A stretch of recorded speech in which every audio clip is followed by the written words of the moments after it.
রাজবাড়ির দুর্গাপুজো আর সেই রাজবাড়ির দুর্গাপুজোতেও সরকারি অনুদান।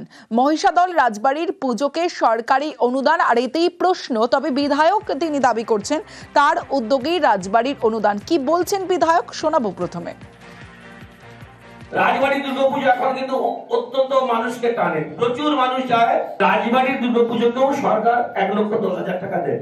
আমি রিকোয়েস্ট করি সরকারকে যে এটাকে দিলে, যেহেতু পুরনো অনেক দিনের পুজো, রাজবাড়ির ঐতিহ্য পুজো তারা পাচ্ছে না, ভালো করে করার জন্য যদি গভর্নমেন্ট কিছুটা সাপোর্ট দেয় তাহলে ভালো করে হতে পারে। রাজবাড়িতেও কিন্তু আমরা সেই সুযোগ দিয়েছি। অর্থাৎ বিধায়কের যে বক্তব্য শুনলেন আপনারা, রাজবাড়ির পুজোকেও সরকারি অনুদান। বিধায়কের দাবি তার উদ্যোগেই রাজবাড়িতে অনুদান। মহিষাদল রাজবাড়ির পুজোকে সরকারি অনুদান আর এই সরকারি অনুদানেই উঠছে প্রশ্ন। সরাসরি চলে যাব, সুজিত ভৌমিক রয়েছে আমার সঙ্গে। সুজিত, ক্লাবে 1,10,000 টাকা ক্লাবে দেওয়ার জন্য ঘোষণা করা হয়েছিল, সেখানে ব্যক্তিগত কারোর বাড়ির পুজোতে এই অনুদানে স্বাভাবিকভাবেই প্রশ্ন উঠছে, কি বলা হচ্ছে? তাও তমস্বী, এর আগে কোনোবারও কিন্তু এই রাজবাড়িকে এভাবে কিন্তু অনুদান দেওয়া হয়নি, এবং এবারে কেন প্রথম দেওয়া হলো সেটা বলা যায় বিধায়ক নিজেই জানিয়েছেন, যখন কিনা আনুষ্ঠানিকভাবে যে বিডিও অফিসের কনফারেন্স হলে যেখানে কিনা চেক বিতরণ হচ্ছিল সব ক্লাব, অর্থাৎ পুজো উদ্যোক্তা ক্লাব পাচ্ছিল তমস্বী, তখনই তিনি বলে দিয়েছিলেন যে তারই উদ্যোগে এই প্রথম মহিষাদল রাজবাড়ির পুজো, 250 বছরের পুজো তাদেরকে দেওয়া হচ্ছে। পরিবারের পুজো কেন এই অনুদান পাবে তা নিয়ে সঙ্গে সঙ্গে শুরু হয়েছে, বলা যায় যে প্রশ্ন তুলেছেন এবং বিতর্কও দেখা দিয়েছে।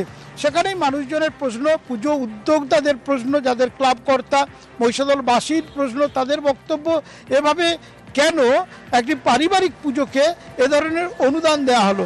সেখানে রাজবাড়ি তাদের 250 বছর ধরে পুজো করছে, কোনোবারে এর আগে যে কয়েক বছর দেওয়া হচ্ছে সরকারি উদ্যোগে এই অনুদান, কোনোবারই কিন্তু তারা পায়নি, কিন্তু এবার পেল।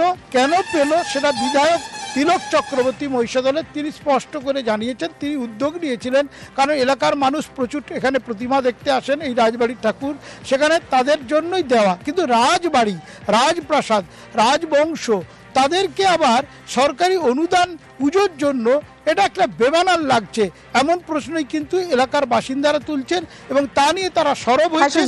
যা নিয়ে তারা প্রশ্ন তুলতে শুরু করেছেন যে সার্বজনীন ক্লাব কর্তাদের দেওয়ার কথা, সেখানে তমশ্রী কেন ব্যক্তিগত পুজো সেইখানে অনুদান, সরকারি অনুদান, এই প্রশ্নটাই উঠছে। আমাদের লজ্জা।